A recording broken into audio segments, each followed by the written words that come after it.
ព្រឹកភ្ញាក់ឡើងខ្ញុំរកកាហ្វេមួយកែវ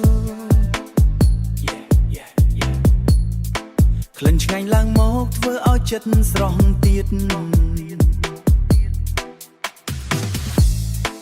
ទៅហាងតូចមួយអង្គុយស្ងាត់ម្នាក់ឯង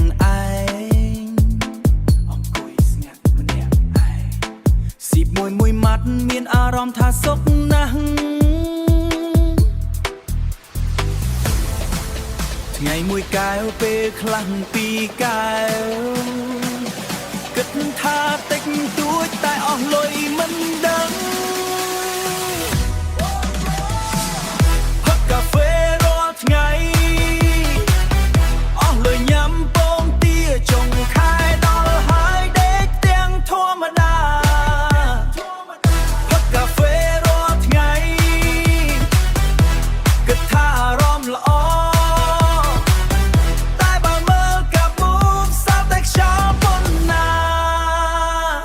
មិត្តភក្តិសួរថាហេតុអ្វីមិនទៅដើរលេងខ្ញុំសើចតិចថាលុយនៅឯណាព្រឹកផឹកកាហ្វេថ្ងៃត្រង់ក៏កាហ្វេ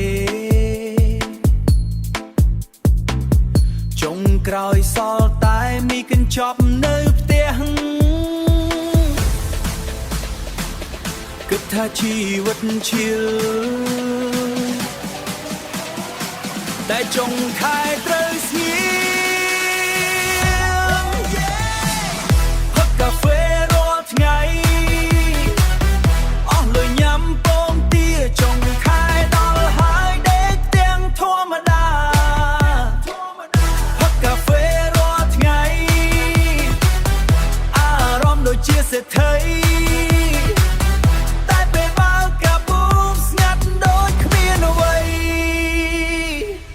ថ្ងៃស្អែកប្រហែលត្រូវផឹកតែទឹកក្តៅបើនៅផឹកកាហ្វេទៀតប្រហែលត្រូវលក់ម៉ូតូ